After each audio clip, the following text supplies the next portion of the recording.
Recently a Keller Williams regional director had asked me a question. Jake, what are the top 5 things that you would tell another productivity coach of how to increase agent productivity, how to run a successful program? Guys, my name is Jake Dixon, founder and CEO of the Locker Room Real Estate Coaching and Training Company. And not only was I a Keller Williams team leader for 3 years, had spent 3 years in an office as a productivity coach, but we were able to scale that coaching business to supporting nearly 300 other Keller Williams market centers and their PC programs with the tools and systems and models that we have developed. And so when this regional director had asked me that question, it really got me thinking, what would my answer be? And I'd like to share that with you today. The top 5 things that I believe create a high performance, high production ecosystem.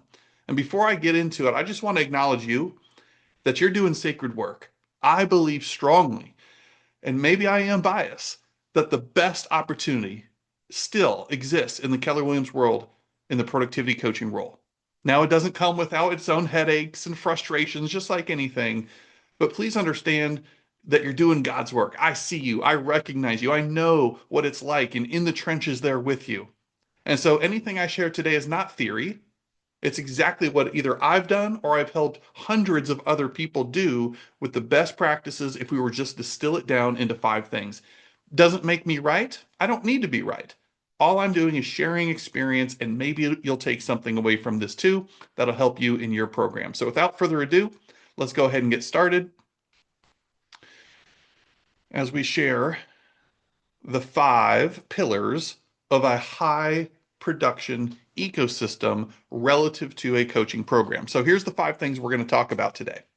We're going to talk about number 1, setting the foundation, setting the rules of engagement, if you will, making sure that we're starting things on the right path with the right expectations and standards in mind. It's all about communication, right?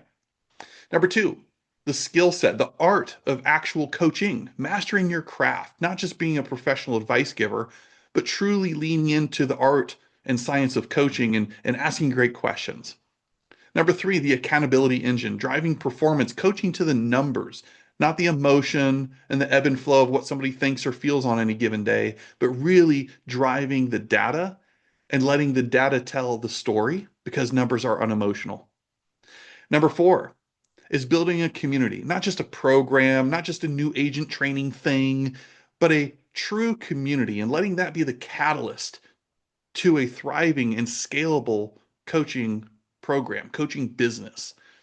Number 5, what are we creating? Dependent or independent agents? So I'm going to lean into this idea of creating independent agents and making them realize that they are an independent business owner. Therefore, they need to be resourceful. And you do not have to be the resource. You are just a resource and can point them in the right direction. So let's go ahead and get started, starting with number 1, the pillar being the foundation, establishing clarity and setting the standard from day one. Lots to talk about here, starting with the big quote in the bottom right-hand corner that my coach would consistently tell me, saying, Jake, clear is kind, unclear is unkind. So are you being kind? Because I have a tendency to move a million miles an hour, right? I've got big ideas, big visions, big action taking place. And sometimes I don't slow down enough to make sure that I'm over communicating to the people around me, and I just expect them to be on my same wavelength, and it doesn't work like that, does it? So let's go through this. First and foremost, defining the role. If you ask me, Jake, what is one of the top things you say you did differently or better than most productivity coaches, therefore got better results, I would say it started with this: clearly articulating what you do versus what you don't do. I would give every new agent that I welcomed into my program a packet called the Passport to Success. And one of the components of that packet that I would sit and review with them first meeting, if not even prior to that in the recruiting meeting, was exactly this. I started with what I don't do, and that was very intentional. Here's what I don't do, agent. For example, I am not your compliance broker. If you have questions about the contract and things like that, I'm going to walk you over to our managing broker because I don't want to cut him or her off at the knees. God forbid I actually gave you terrible advice or something. It's not going to be me sitting next to you in court. It's going to be them. So we're going to do the right thing and defer that question to them. Another example would be I told them I am not your tech guru, right? I don't know command. I don't know, all these different things and tools and resources. We have a person for that. We have a department for that.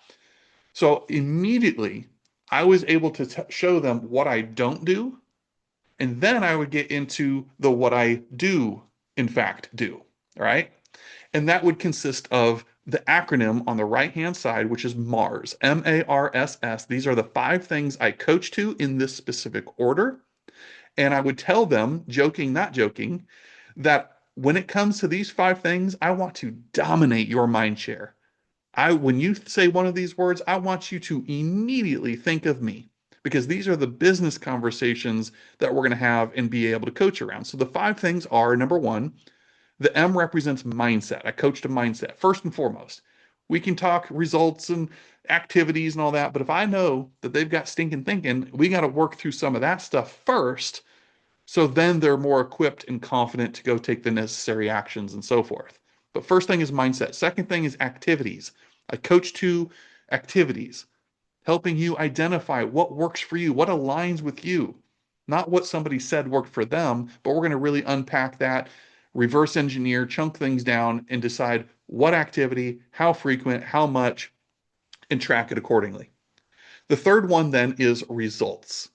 The mindset, the activities, assuming that that's good to go, at some point, results matter, right? You can judge a great coach or not by the results their people are getting. Are your people winning? The first S is skill set development. Skill set development, and the final S represents systems and processes. So, in other words, I would tell them when it comes to mindset, activities, results, skill set development, systems, and processes, I am your productivity coach. I want you to think of me, and we're going to have conversations around those elements. But we will not have conversation around technology, struggles, what page, what paragraph 3 on page 7 means. You get the idea. Having that conversation up front led me to having productivity conversations, not just running a call center or cheerleading program. We were talking business and advancement and progress.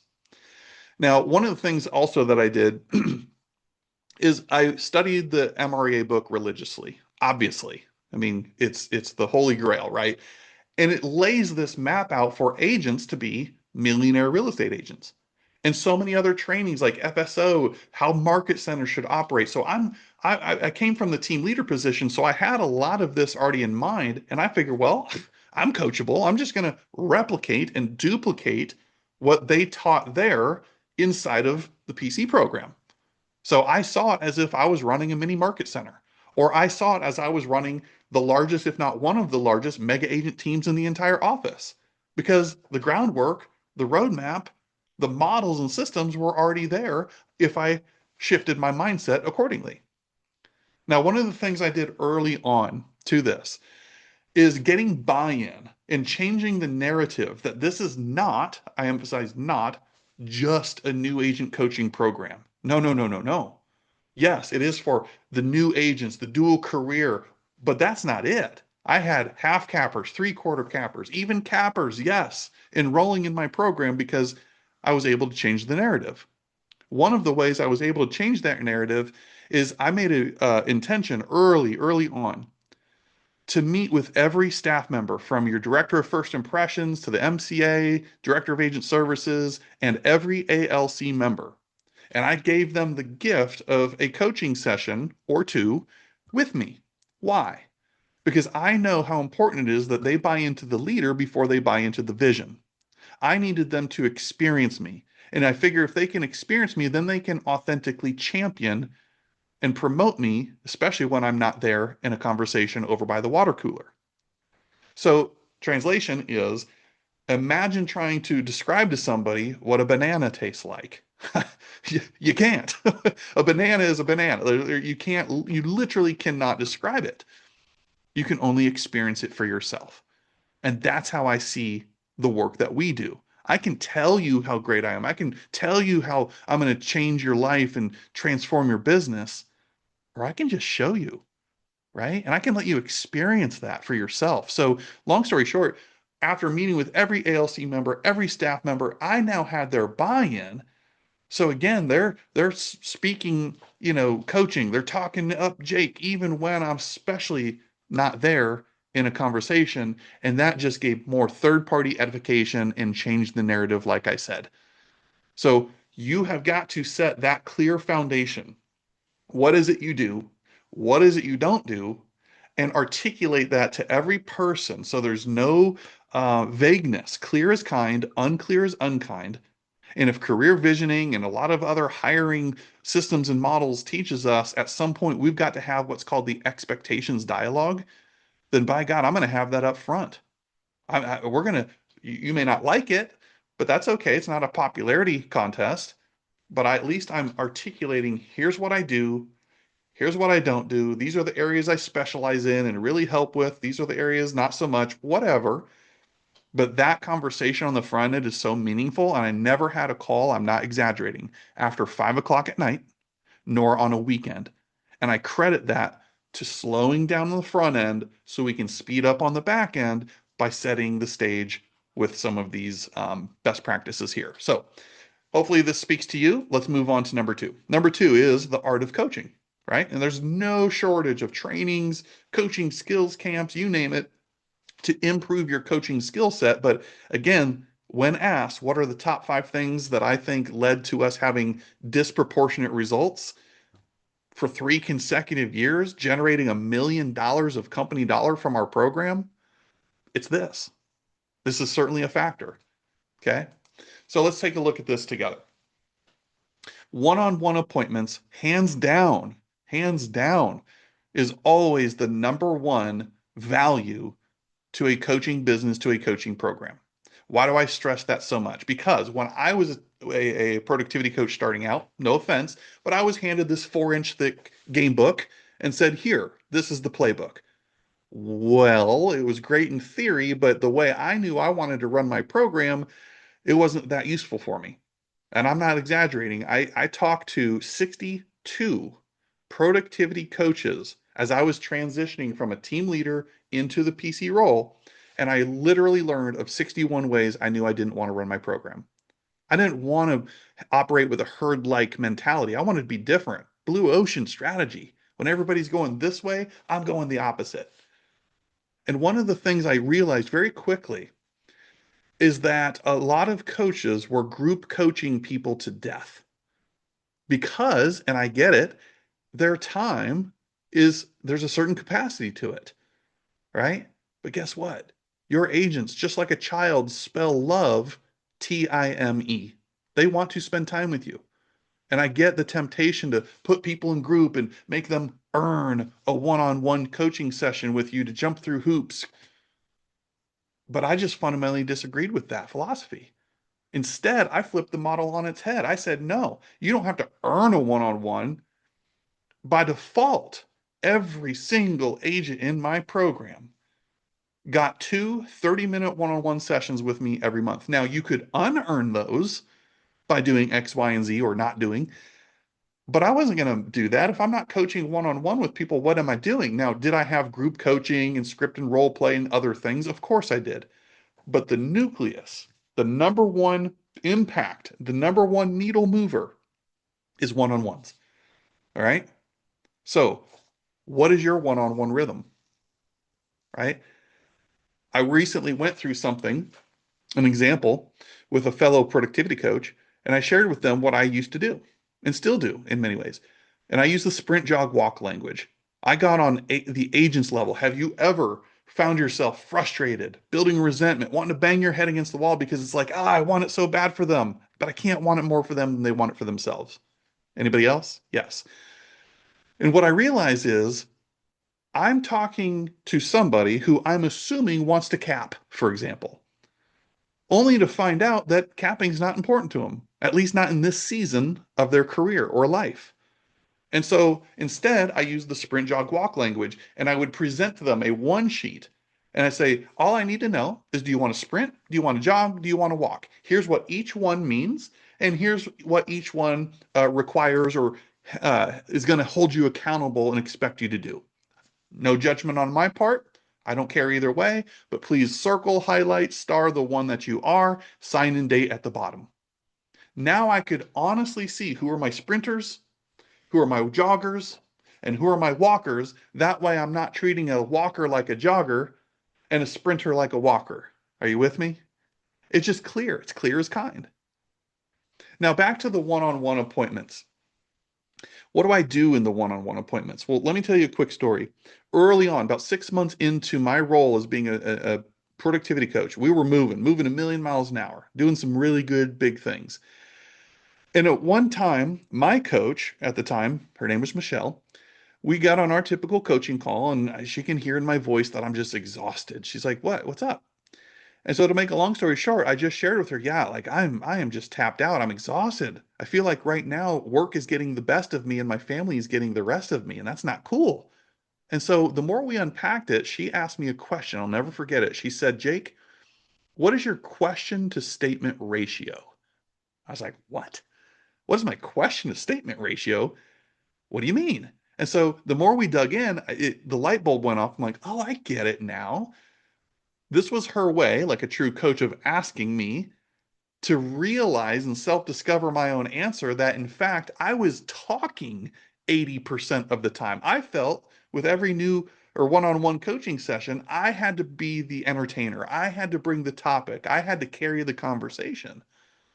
In fact, it's quite the opposite. That's not the role of the coach. That's more of like a trainer talking at people.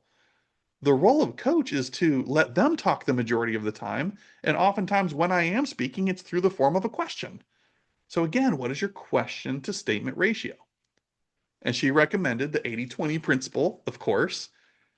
And that changed my energy, it changed my life, and it certainly changed my skill set, realizing truly what coaching is versus isn't. I was no longer a professional advice giver, cleverly disguised, calling himself a productivity coach.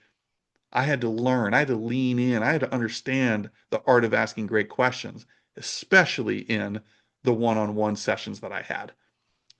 Then I went from E to P and got more purposeful, understanding, ooh, there's a whole new world available to me, including coaching models. Who knew? So whether it's grow or fuel, or one of my favorites, present positive to present negative to future negative to future positive. These frameworks, these mental roadmaps that you can take an agent through by asking them questions at each one of these phases is incredibly powerful. If this isn't maybe an area for you that you know you need to brush up on or increase your skill set around, then pause it, write that down, and reach out to me if you need some advice on books or things that you can do. I've got a lot of resources around this, including cheat sheet questions to make your life a whole lot simpler. So again, the art of asking questions, then also mastering the art of storytelling. And again, like I said before, I walked into a situation where there was never a coaching program before. So that can be good and bad. The good part is I got to create the narrative around the program. Nobody had a preconceived notion of, oh, that's just for new agents or what, you know what I mean? So from day one, I recognized that, and again, got the buy-in, got the experience. I started telling the story, every success, big or small, shouting it from the rooftop, taking our weekly or monthly numbers and leveraging lore, the language of real estate, to use that to tell our success stories, the proof. A great example of this after 3 years of tracking it is that the agents who are actively engaging with me earned 255% more in GCI than the agents who are in my program, at least on paper, but not actively engaging with me. That's a mic drop moment. That's huge. 255% more just because you showed up and engaged. Another one was uh, the average, quote unquote, average agent, brand new, new to the business, new to my program, would get into production within their first 30 to 40 days. Lightning quick when you compare that to others. Those are great talking points. And the only way is by me having the data and then understanding how to take it and be a master storyteller, because that really resonates and creates a ripple effect that turns some heads, as you might imagine. Lastly, the anatomy of a powerful one-on-one session. Now, there's a lot of different philosophies, but here's how I did it. Maybe it'll serve you too. Number one, it was mandatory that prior to 24 hours prior to our one-on-one with each other, okay, you had to turn in a coaching prep form. Real simple, some basic numbers, kind of month to date, week to date numbers, real easy at the top. And then it was 4 questions. Number one, hey, what did you do between now and last time based on the prior commitment? Basically, give me an update. Number two, what ahas, lessons, principles, what'd you learn? What'd you realize about yourself or your business between now and last time? Self-reflection. Third one, what is the one thing that you want to get out of our time together for this upcoming session? And then the fourth section, of course, was left blank because we were going to fill that out together at the meeting, which asked, hey, what is my new commitment? What am I willing to be held accountable to based on our dialogue today moving forward? Rinse, repeat, rinse, repeat. So then imagine it's time, you're here, we're meeting in person. Here's what I did. The first, I don't know, 5-10 minutes was numbers review. I had a tracking system. Everybody had to report their numbers, different story for a different day. But we would peek under the hood. Before we get into anything, I need to check what's going on. Is there a light on? Things good? Do we need an oil change? What's going on? I'm being metaphorical, of course. But that's where we started. I don't need to hear about your weekend or what you had for dinner last night and the drama or emotional side. We went right to logic because that set the tone that this is a business conversation. I love you. We can talk about the weather and other kids and other things outside of this time, but this is your time and mine to talk about your business because I know how important it is for you to achieve X, Y, and Z. So once we were done with that, we would shift to the accountability. I'm looking at their sheet and said, okay, last time you said your goal was to achieve X, Y, and Z. How'd we do? What'd you learn? And just kind of reviewing the progress on the accountability from last session or two. Then we would end it, assuming we had 15, 20 minutes or whatever left, saying, okay, now I see here you wanted to talk about how to get more leads from your open houses. Is that still what you would like to get from today's time together? Yes. Great. And then we would talk and coach and ask questions around that subject matter, leading us to the last and final thing, which is the action. What's the CTA, the call to action? Here's my new commitment, Jake, between now and next time I see you. Onward we go. That was it. But I had a structure, so we're not just talking in circles and it's on point. I'm the coach. I'm driving and facilitating things to drive it to a desired outcome. So hopefully, again, this helps. Number three, the accountability engine. After all, what is coaching? It's not just asking questions, but it's holding up the mirror, holding people able in integrity with what they said they were going to do for the reasons they said they were going to do it. All right. A lot of people shy away from this because they want to be best friends. They're trying to win a popularity contest. Accountability isn't a consequence. Accountability doesn't have to be some negative emotion or connotation around it. It's just holding somebody able, right? Now, I believe you drive performance and great coaches, and I assume you want to be great, coach to the gap. Now, yes, out of context, I fully believe in coaching to the whole person. I can't tell you how many times that I can see immediately on that person's face when they walked into my door or picked up the phone that there was something going on. Again, back to Mars, mindset. I would rip up our agenda and say, hey, talk to me. What's going on?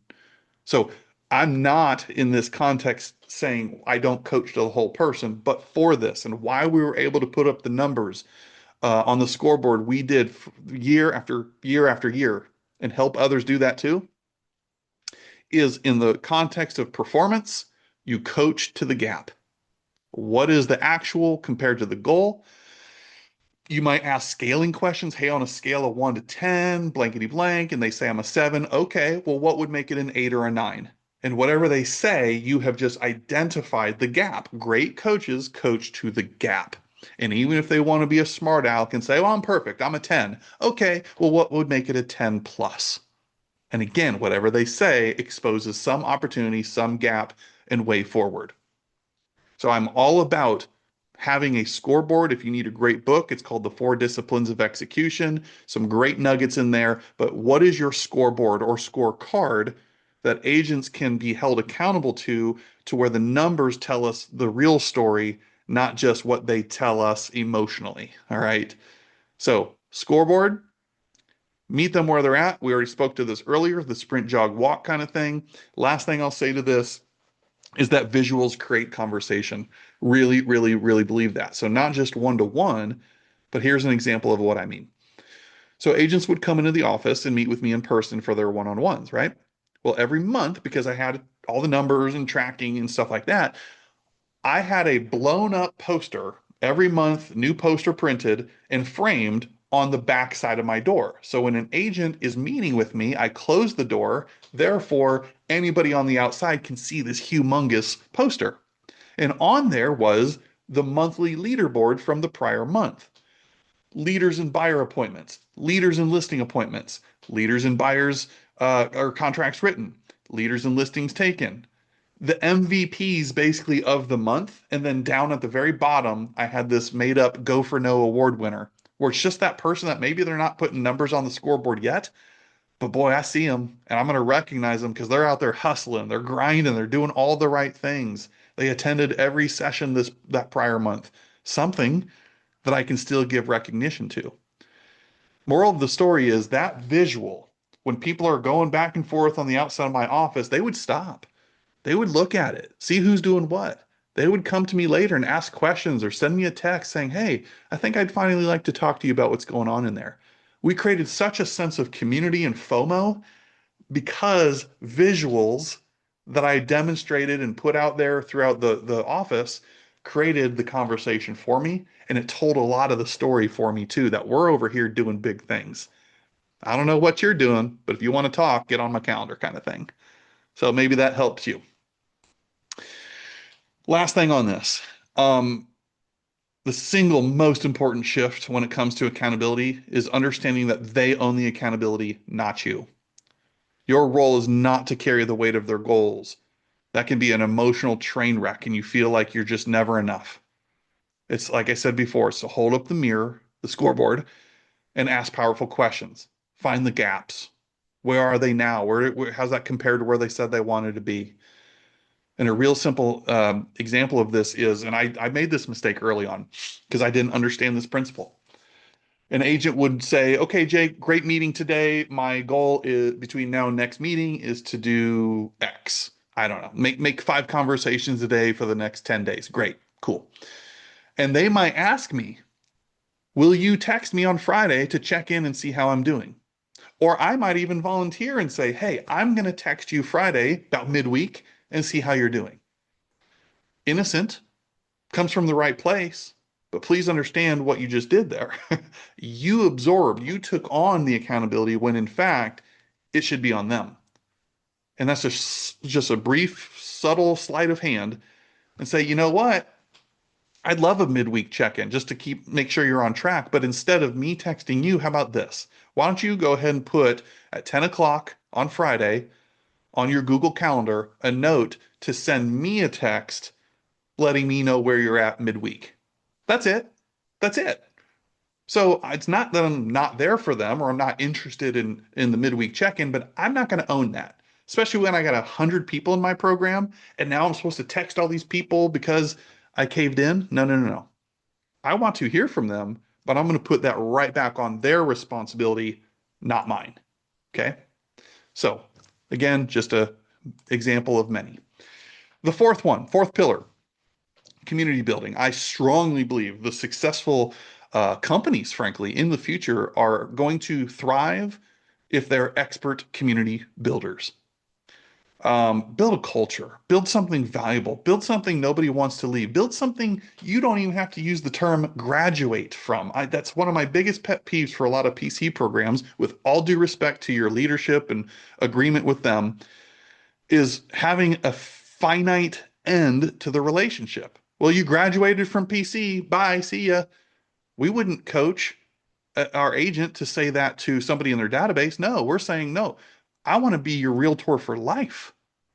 And we stay in touch and we nurture until 7 years later they have a need again. Why wouldn't we do the same? We work so hard to get them in production. only to have some after 4 deals you're out, or after you cap or something expires, fly on little birdie. I get it, but I would rethink that. And again, that's a different conversation for a different day before I get on my soapbox here. But remove graduate and or remove program. And I know I've said it multiple times here, but remove program. I was building a team. I was building a community. I was building a cause, a movement. And that's different, isn't it? Because again, the narrative out there exists very much that productivity coaching equals a program for new agents. And if that's all you want it to be, okay. But I don't want people to see it as a program. I want to see it as something far bigger than that, because who doesn't want to be a part of something bigger than themselves, right? And they want to feel valued. They want to feel seen. They want to feel like they've got their tribe of people, the ones that they're in the foxhole with, and we got each other's backs. So build community. Some examples of this would be, well, like I said before, MREA and the market centers have laid a lot of this groundwork for us. You've heard of ALCs. What about you creating a CLC? Maybe it's the Coaching Leadership Council or the career launch communities, where you tap the shoulder of some of your agents in the program and say, hey, I want to develop you into the leader of the future. Would you be willing to have a group of 5 agents that you met with monthly at the Starbucks, and you're the ringleader, and you guys just get together for accountability, for masterminding? Can I depend on you to do that? Give people those opportunities to rise up, because I promise you, they're your next top agents. They're your next team leader. They're your next ALC member. But we got to start developing them early and often, and giving people those types of opportunities, while it's also building a sense of community beyond just you as the product. I would run a Project 20 challenge. Here I put Project 10, but every year my goal for my program was to create a minimum of 20 cappers. First year we did 24, second year we did 23. Last year I believe we did 24 again, if I'm not mistaken. But anyways, this was my group. It wasn't popularity, there wasn't favoritism, but these were my sprinters of sprinters. And I had a whole playbook around this Project 10 or Project 20 challenge. And it was basically a different level of intensity, different level of accountability compared to what most people in the existing team or program were receiving. All right. And it was earned. It was an earned opportunity. And so that's another example of building community within community. Okay. Having your own private Facebook group, wins, collaboration, announcements, different things, having recognition systems in place, holding quarterly events. Maybe it's happy hours, field trips, getting outside the office and going to new construction and all sorts of field trip ideas. Every month, I would have a top 20% luncheon where I would foot the bill. We went across the street to the Carolina Ale House, and all my top 20 performers, top 20% performers from the prior month, I took out to lunch. Usually it's a $250 or $300 bill. Happy to do it, because that means I made a whole lot more money from their performance than that. And it was a great photo op for social media. Again, back to telling the story. And people will sometimes work harder to be a part of an exclusive luncheon like that than the commission checks themselves, right? And we did all sorts of contests and recognition and things like that too. Fifth and final one, the independence principle. Architect a system that breeds resourcefulness. Oh man, is this a big one? Be a resource, but not be the resource. It's a tricky thing, isn't it? Because everybody's coming to you for all those you got a minute questions. I know, I know. And we got to train people. We got to condition people. Can't complain about the things we tolerate. So what are you going to do about it? Well, it starts with the philosophy. I'm not here to create dependency. I'm not here to create dependent agents, because I'm not going to be here. They're not going to be, whatever. I'm here to help them launch a sustainable and fruitful career, even when I'm not around or available. Okay. So that independent mindset is going to be a filter for decisions and standards that you create from there on. Okay. How do I do it? Well, there's a lot of ways. One is, of course, duplicating who you are the best that you can. Gary Keller says all the time that if you do something 2 or more times, you should create a system for it. So what is your system? What have you noted that everybody's coming to you and asking questions about, the remedial stuff? Well, could you create a LMS platform with a video library, or just even a private YouTube channel that people in your program get access to and then go to for all these silly little contract questions. Teach them to be resourceful so you don't have to be the resource. Same thing, all this intellectual property you're carrying around from your experience, from your current business, what have you, can you document that if you haven't already? And then make that available to those in your team. So resources, video modules, things like that create this omnipresence and this library of access even when you're not physically available. I get a little preachy on this, but you've got to understand the difference between accessibility and availability. Accessibility versus availability. Here's what I often say. I'm easily accessible and reasonably available. Accessibility. You've got my cell phone. You've got my personal email. You can, it's easy to access me because I'm not greater than life. I'm not on a throne sitting somewhere in some big office thinking I'm all that in a bag of chips. No, no, no. I'm very easily accessible, very human, very down to earth. Okay. However, let's not mistaken that with easily available, I'm reasonably available. I'm not expecting or should be expected to drop everything I'm doing at 9 o'clock on a Saturday night. I shouldn't be expected to drop everything I'm doing when I'm at the soccer field with my child. You see, it's setting that difference and that standard of what is easily accessible compared to a honest person's expectation of being reasonably available. It's like, hey, I'll get back to you by the end of the day or within 24 hours, but no, I don't want to hear about it if you tried me once on a text message and it took me a few hours to get back to you. Like, that's being unreasonable because you think your lack of planning or preparation should now become my state of emergency. That's not how that's going to work. Okay. So, getting in the habit of asking, hey, or even setting the standard that before you come to me, I'm going to ask you what's one or maybe two resources that you sought out prior to coming to me for that answer, right? Teach people, get them conditioned for this, and it's amazing what can happen from there. So here you go, in essence, a strong foundation enables effective coaching. Masterful coaching makes the accountability engine run smoothly, increasing your skills. Objective accountability fuels a competitive and supportive community. A strong community encourages agents to use the systems that creates independence rather than dependence. And finally, independent agents uphold the standards, strengthening the foundation. What's amazing is when they start holding each other accountable, the rising tide lifts all boats. You created this culture, this expectation, this set of standards, this environment of winning that now they're going to look to their peers and say, hey, come on, get back on the horse. Dust yourself off, get over your little pity party. Come on. When that starts taking shape, you know you've built something really special because you didn't have to say a word. Now they're policing each other. Man, is that a magical thing.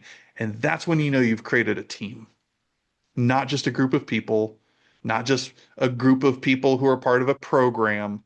Oh my gosh, you have just now become the architect of a winning environment. And with that, ladies and gentlemen, I want to thank you if you've made it this far. But just know you haven't come this far to only come this far. Again, my name is Jake Dixon, founder, CEO of The Locker Room. We specialize in helping coaches, broker owners, leaders on all things related to growth, meaning recruiting, skill set development, systems and processes, retention, increasing productivity, and finally, increasing profitability. So if anything there speaks to you, reach out to me. Let's have a conversation. We'll have a discovery call. If we're good for you and we think we can help, then we'll say so. If not, who's to say we can't point you to somebody else or a different resource that'll help in the meantime? So I'm here for you. Lean in. It's your turn to be resourceful. I'm here. Check it out. Thanks, guys. Appreciate you.